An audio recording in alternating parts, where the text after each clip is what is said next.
I think it's safe to say that we are finally back to reality, as today we produced a 1-1 draw against Crystal Palace. Now, was this one of the worst draws I've seen in my life? Did the players leave here embarrassing the shirt, embarrassing the fans in the name of this institution? Absolutely not. If anything, we're back to reality because this game was a reminder that we are still a work in progress, even though we saw some very encouraging signs. But then we also learned a few questions and a few answers about where we're still lacking as a team and areas that we still have to improve in. So it will be a review where I talk about the pros and the cons. I hope you guys enjoy the video. But obviously, before I move on very quickly, if you guys are unaware, Football Prizes has an incredible Cole Palmer custom LED frame shirt available right now. You guys, now is the best time to enter with the chance of winning. You'll find the links you need above in the description and in the card above. So good luck to the winners, because I've definitely participated because I think this will look very nice in my office. But to start with things, we see the lineup today, and to be fair, it was the most balanced lineup on paper. Neto on the left, Maresca on the right hand side, Palmer 10, Nico up front, Enzo, Caicedo, and of course the defence that we've been seeing during the start of this season. Now, I want to discuss the positives we saw in the first half, because I thought we played some very good football at times. I thought we moved the ball really well. I thought we actually nullified all of Crystal Palace's threat. You know why? In the first half, they didn't have one single corner. In the second half, they had about 4 or 5. Once Glasner came back with a game plan to come back in the game to try and find opportunities against us. I have to say very quickly, we have to remember some of the top coaches from across Europe all compete against each other in the same league. So we can't be naive to think that teams won't come back second half once they have a half-time dressing down. But to stick with that first half, some of the things I really enjoyed about it was the understanding of the system, the positional fluidity. Essentially, it worked like this. We were creating 4v3s at the back. And the surprise thing we saw in the first half was that Moises Caicedo was actually tasked with dropping into the defensive line. And by doing so, it freed Wesley Fofana to play more as the fullback down the right-hand side. And sticking on Wesley now, I thought he was really impressive throughout the whole game today. I feel like him and Colwell are really showing a very exciting defensive partnership that's starting to grow and grow and grow. They really complement each other. And I think to myself, if they continue at this rate, you can have one of the scariest defensive duos in the Premier League for many years to come. But Wesley Fofana was adding so much with his ability to drive from the right-hand side into midfield with those underlapping runs. Of course, he played the great ball in behind to find Noni Madueke. He was very unlucky not to convert that opportunity because there was enough pressure from behind him to stop him wrapping his left foot around that ball to slot it around the bottom left corner. And he was influential in terms of a lot of the progressive stuff we did. And I just thought that was very interesting that Maresca already showed us that, listen, I'm not this like one-dimensional guy where if you think the goalkeeper's going to be there, no. I got different plans for you. Moises will be my guy to move into defence, to help the team build the ball up. And it worked quite a lot of times because we were able to have like Enzo occupying stuff down the left-hand side, Cole Palmer having influence in the game between the lines lots of times too. And there was this nice tempo behind how we moved the ball from left to right, backwards and forwards. Players were alert, players were sharp. We were strong in the second balls and tackles too. So when we actually scored the first goal, it was definitely rewarded. One thing I've noticed is that currently the team is better equipped to create chances on the counter-attack and from transitional moments. We're still not equipped yet when it comes to breaking down a settled defensive block. And I'll touch upon that when I discuss the second half. But to focus on the positives in the first half, I mean, that was a ridiculous counter-attack. You know, kick-started by Levi Colwell. Now that he's playing as the main attack instigator in defence, he's able to showcase his passing. Last year was a foundational year for him to learn how to play wide, how to defend more. But now that he's more assured of himself, he's really adding in terms of how he's kick-starting these attacks for us. Brilliant flowing move. Madueke did so well to just power into the space then. Cole Palmer makes a run wide at the perfect time for Noni to slot him in. And then Palmer's assist to Nicolas Jackson outside the boot to the far post with Nico there to easily slot it in. That was a beautifully worked counter-attacking goal.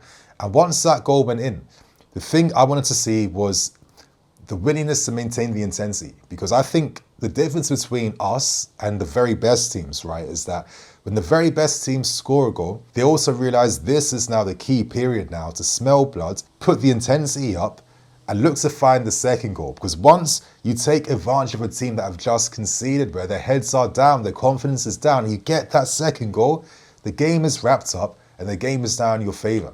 We still haven't shown just yet that we're at that level where we can force the game to be in our favour for like 75, 80% of the time. That's what the best teams can do. And if anything, we showed that for maybe like, I'd say 55% of the time, which produced a goal for us, but then it produced that second half. Now, as I said earlier, Palace couldn't press us because we were overloading them 4v3 at the back, right? We were funneling them everywhere across the field. We were constantly finding our guys free in 1v1 moments, and we looked very threatening from set pieces and many moments on the ball. So Palace had to change things up. And one of the simple changes that Glasner made was telling Adam Wharton to press alongside Mateta up front. And by doing that, it really disrupted our passing out from the back. Now, if you guys noticed in the second half, we found it really hard to be able to play line-breaking passes and passes between the lines. Crystal Palace were intercepting our passes for days, every single time. So once they had their defensive platform back in their game, it meant that Crystal Palace had a newfound confidence in the game. And I think this is where some of the issues in our team currently did come to light. Now, I thought Crystal Palace had fortune with the equaliser. I think they did, because when Decore had that shot then, and when it deflected off Caicedo, that ball could have bounced absolutely anyway. It wasn't like Palace made like 5-6 chances outside the box. That was their second chance outside the box. And normally when you're the team defending against the home team, it's normal that you're going to produce moments outside the box, as they're your rare opportunities. So I think credit goes to Eze, who's world class in my opinion. He takes that shot first time, he opens his body up, and I think that's unsavable in my opinion. And I think we were very unfortunate to concede that goal in that manner. But then after conceding, I wasn't panicking. I was like, you know what, this is an opportunity for me to see how the team reacts against adversity, to see how we can come back into the game. Not everything will go in our favour. We can't think that once we get the first goal, it's about getting the second and third. There'll be times where luck goes against you. How do you react to this? And I have to say the reaction wasn't great, even though Maresca tried a lot of ideas. We ended that second half with Felix and Kunku and Palmer all on the field together. And you think to yourself on paper, wow, like, this is incredible. What are these guys going to do? But if anything, the performance became even flatter compared to what we saw in the second half. And Palace really nullified our ability to find any of these guys between the lines. If anything, they kept their blocks very compact essentially. They forced us into wide areas. And it's been this Achilles heels of ours that we've seen as fans now for years, where we just struggle to find the right possibilities to unlock teams. The only times we showed threat near the end of the second half came from transitional moments and counter-attacking moments, and there wasn't enough, really. Palace and other teams like them, they will look to try and stop our influence in those central areas. I have to see a better reaction from the players. I thought maybe Cole Palmer's influence definitely dropped off second half. I thought Madueke's influence definitely dropped off second half as well. I felt like Felix, he tried a few surging runs, but he struggled to really get into the game at times. And if anything, I didn't really enjoy his lack of pressure off the ball. And that's one of the other main weaknesses that I saw, because even when we conceded the goal, it came from a moment where there was a moment for all the guys, Cucurella, Enzo, Felix, to put pressure after losing the ball back on Crystal Palace in their half to pin them in their areas. Did we do that? Absolutely not. And you just see the customary jogging into position without putting pressure there to force a mistake. And there was a lot of times Crystal Palace was getting these counter-attacks against us, finding Muniz, the fullback, free on the right-hand side. And this guy was constantly playing these cutback crosses into the box or outside the box for someone like an Eze or anyone to take a first-time shot. That was Crystal Palace's game plan. And I felt like they constantly got rewarded because we stopped putting consistent pressure off the ball. You know, you're seeing performances from Enzo, Palmer's and Co's dropping off. And, you know, one of the worries you think about is, you know, with only Lavia and Caicedo being like the enforcers in the team, if anything happens to either one, do we have enough to turn to sometimes? Was it a mistake maybe not to keep Gallagher or Andre Santos or Ugo Chukwu to add a bit more something? because as that second half also ended, you realise how physically weak we are, right? We had no big presence anywhere, and a lot of times it was Crystal Palace winning the second balls, winning those bounce balls, gaining advantages in those areas and kick-starting counter-attacks through that. I think Fofana and Cole have been sick, but I can't be relying on last-ditch tackles to save us. And actually, last-ditch tackles cost one of the most depressing things in this game, and that was Malo Gusto. I thought Gusto produced the tackle of the game when it seemed like Eze was dead cert to make it 2-1 from, yet again, another Muniz cut-back cross outside the box. Superb last-ditch tackle, but he had to suffer to prevent that goal going in. It was very brave defending, but it clearly had a physical toll on him, because a few minutes after that, his hammy just went, and you just think to yourself, oh, hamstring injuries are like one of the biggest curses in this game right now. They're the most annoying one, because it doesn't like kill you, it just like disrupts you, you know? And Malo Gusto and Reece James both showing that they're still hamstring injury prone is not great. And now we just lack that type of inverted option now. So who's going to play right back? We're not too sure.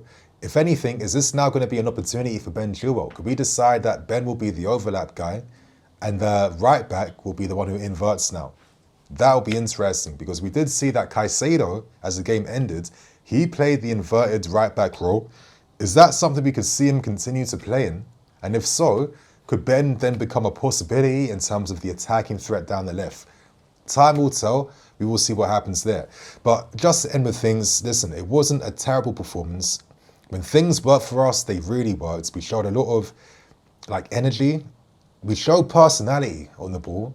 We showed threat. We showed purposefulness.